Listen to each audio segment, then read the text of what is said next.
Hi, second graders. It's Mrs. Lindholm here. Today I'm going to be sharing a book titled The Boy Who Harnessed the Wind. This is a really inspirational story about a boy who's probably about your age. It's written by William Kawamba and Brian Mueller, and the pictures are by Elizabeth Zunon. The Boy Who Harnessed the Wind. In a small village in Malawi, where people had no money for lights, nightfall came quickly and hurried poor farmers to bed. But for William, the darkness was best for dreaming.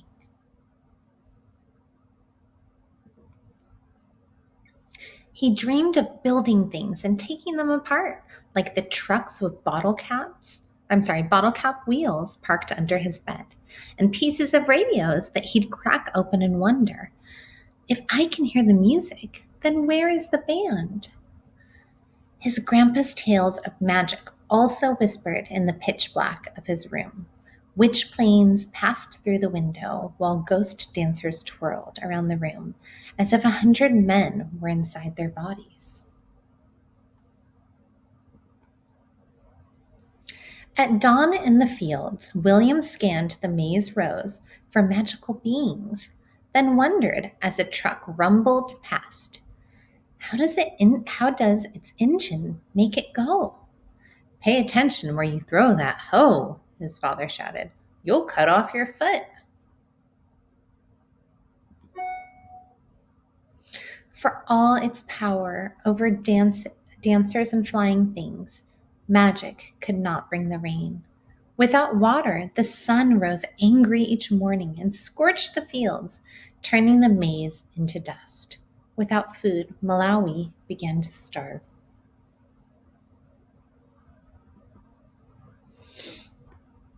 Soon William's father gathered the children and said, From now on, we eat only one meal per day. Make it last. In the evenings, they sat around the lantern and ate their handful, watching hungry people pass like spirits along the road. Money also disappeared with the rain. Papani, his father said, I am sorry, you will have to drop out of school. Now, William stood on the road and watched the lucky students pass, alone with the monster in his belly and the lump in his throat. For weeks, he sulked under the mango tree until he remembered the library down the road, a gift from the Americans. He found science books filled with brilliant pictures. With his English dictionary close by, William put together how engines moved those big trucks and how radios pulled their music from the sky. But the greatest picture of all was a machine taller than the tallest tree with blades like a fan. A giant pinwheel? Something to catch magic? Slowly, he built the sentence.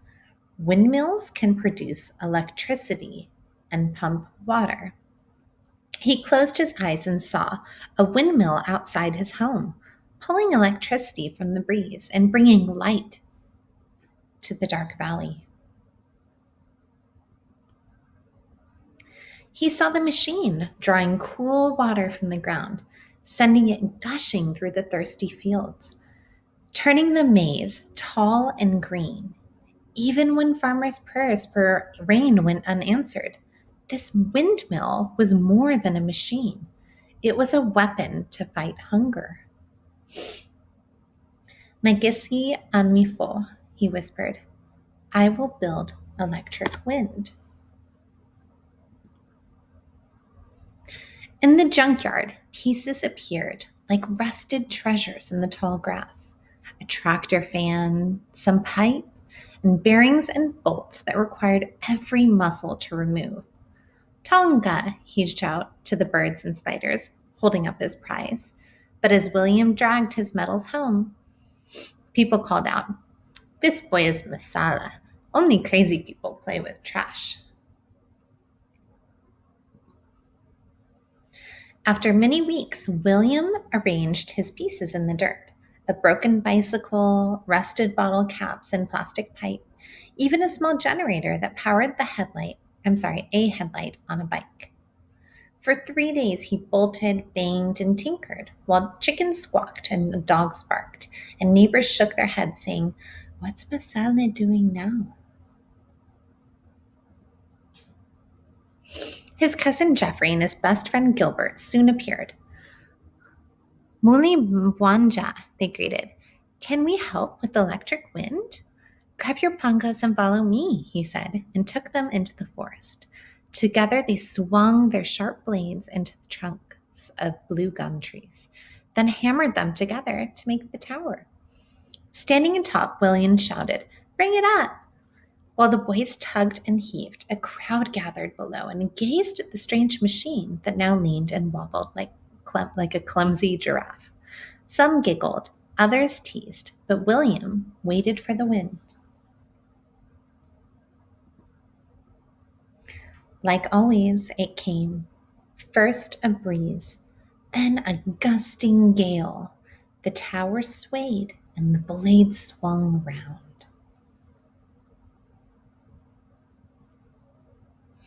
With sore hands, once slowed by hunger and darkness, William connected wires to a small bulb which flickered at first, then surged as bright as the sun. "Tonga!" he shouted. "I have made electric wind."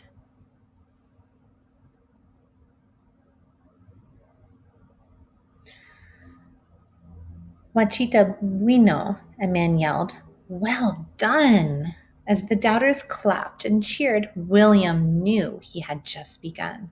Light could not fill empty bellies, but another windmill could soak the dry ground, creating food where once there was none. "Megesti almofo," electric wind can feed my country, William thought. And that was the strongest magic of all.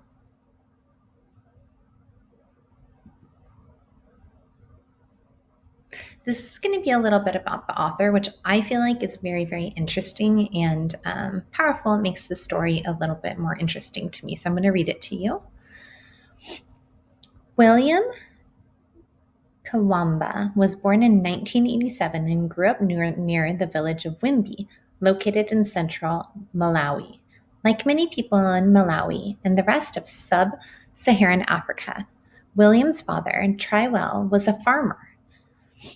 The Kamakwambas grew a kind of white, sweet corn called maize, which they ate for every meal in the form of a porridge called sima.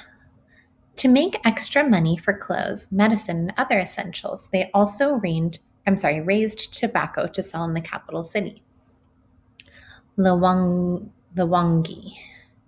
Because their food came from the ground, any problems with the weather or changes in the price of seeds or fertilizer could cause serious problems.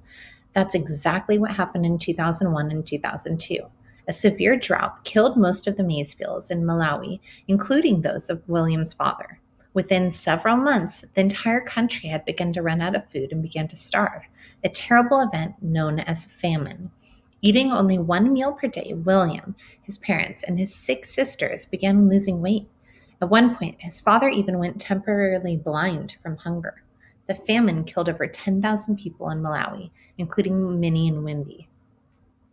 With no money to pay for school fees, high school in Malawi is not free like in America. William had to drop out, but instead of sulking around, he began visiting a library that was started by the American government. There he found books on science, which he loved. William didn't speak good English, so he used dictionaries to learn the words describing the pictures that so intrigued him. One of the pictures was a windmill. The words said that windmills could produce electricity and pump water. Like most people in Malawi, William's parents had no electricity, and water could be used to feed his father's fields. Never again would they have to depend on the rain. "I will build a windmill," William thought. The pieces William used to build his windmill were a tractor fan, shock absorber, and the frame of a broken bicycle missing a wheel. For blades, he melted plastic pipe over a fire and flattened them, then carved their shape with a saw.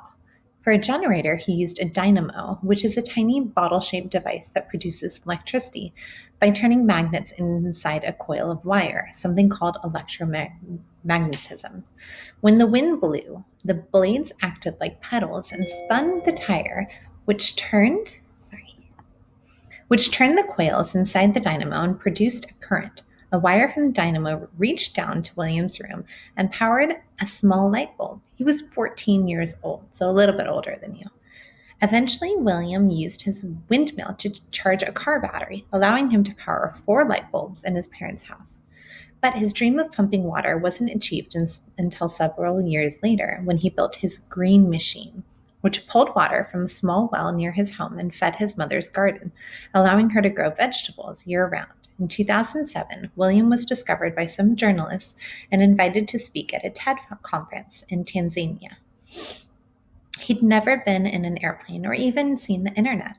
Many people were moved by his story and donated money to help send him back to school and eventually install a solar-powered water pump that irrigated his father's fields, forever protecting them from hunger.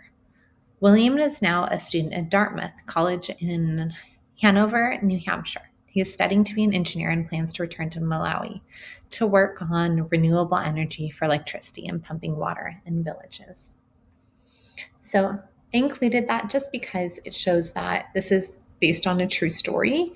And I feel like that makes the story a little bit more powerful and let us know that we are capable of anything. And there's a real picture of him. Amazing. All right, that's all for today. I'll see you guys next time. Bye.